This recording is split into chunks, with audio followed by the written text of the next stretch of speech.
Well, happening now at 5:01, the Obama administration is starting another tough day seeking support for military intervention in Syria with President Obama in Europe. His top national security aides are meeting in public and private hearings on Capitol Hill, squaring off against skeptical members of the U.S. House.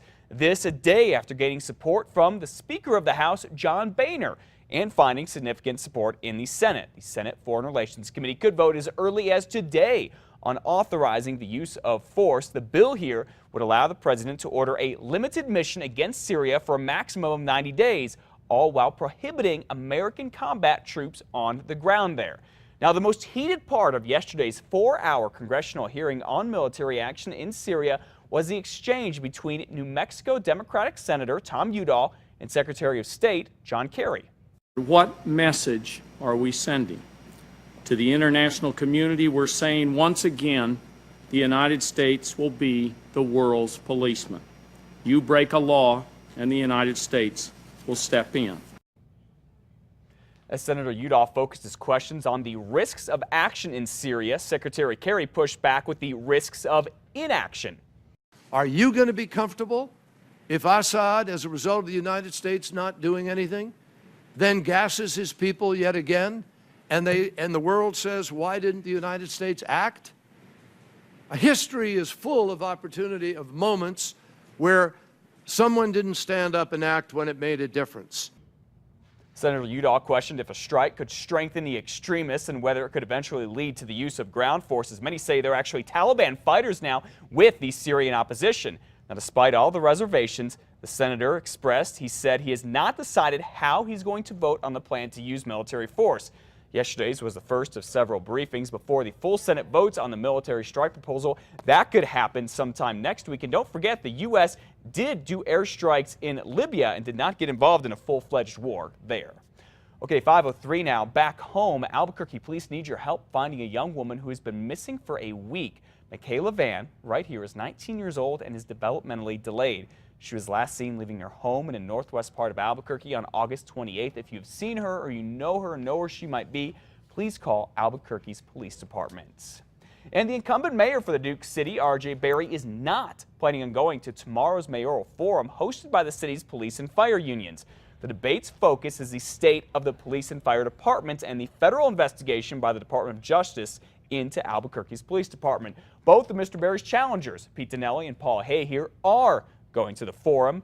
Mr. Berry's campaign says he won't be there because the hosts are against him. They point to an ad bashing Mr. Berry, one the firefighters union helped pay for. This is probably the most important topic in this election, and for him to ignore it, as he's ignored our issues for the past 4 years, is telling. The union says it'll provide a fair forum for all the candidates. Again, the forum is tomorrow. However, it is not open to the public. Well, should Albuquerque's beloved Bosque get some enhancements in the name of development, or should it stay the way it is? That is a debate that is probably going to get heated tonight when you have a chance to weigh in on it. News 13's Samantha McDonald is live in the Bosque, just in Albuquerque this morning. So, Sam, what's this debate all about? So Matt, I came out here yesterday. I talked to a bunch of runners, a bunch of bikers. They all love the Bosque, and most of them say they do not want to see any big changes that could be on the horizon. So in just a few hours, you'll see a lot of them coming out here to enjoy the Bosque. It's lush, it's green, it's a complete escape from the city. You can see a ton of them in just a few hours, as I said, but there are going to be lots of efforts to get even more people to enjoy it. Albuquerque City Council has approved almost $3 million for possible projects. It's called the Rio Grande Vision. All of the ideas will come from the community and from consultants. You can give your thoughts on that starting tonight with the first public meeting. Some of the potential additions could be public restrooms outside the trails, improvements to the picnic area, increased access for the disabled, including boardwalks and decks.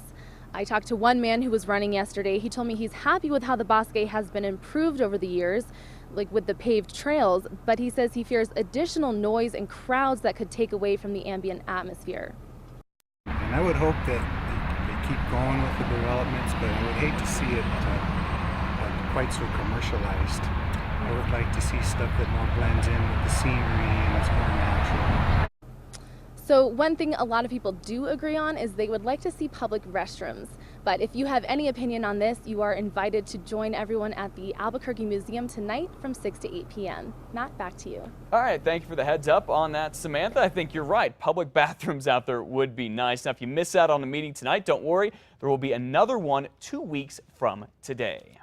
Well, pre-construction work for the major Paseo I-25 project has started. Crews were out until 5 this morning surveying highway shoulders and the off-ramps in the area. Now, tomorrow night, crews will be back surveying the same area, same hours from 9 until 5, but no lanes will be closed. That is until Thursday night going into Friday morning. Then, for you night owls, parts of I-25 and Paseo del Norte Bridge will close so crews can check out the highway and frontage road. The bulk of the $93 million redo project is going to start after Balloon Fiesta. Thank goodness, I could create even more of a traffic mess there. Absentee ballots for the October 8th Albuquerque city election are in the mail. Voters will be picking the city's next mayor and city councilors. If you want to apply for an absentee ballot, you can do so by calling 311. You can also vote in person at the city clerk's office during normal business hours. Early voting starts September 18th at a number of centers all around the city. And the League of Women Voters Guide is now online. You can get ready for early voting in the election by reading up on your candidates, their responses to the League's questions, and more. It also features details about the 10 bond issues. You'll be able to pick up a printed copy of the Voters Guide in libraries, businesses, and senior centers. Do that by September 10th. Well, today the state Supreme Court is scheduled to hear arguments on an important lawsuit. Retired school workers are challenging the state's reduction of their cost of living adjustments to their pensions. The Las Cruces Sun News reports the case centers on a law approved by the legislature and Governor Susana Martinez earlier this year. Retired school workers say full cost of living adjustments to their pensions are a property right constitutionally protected from these cutbacks.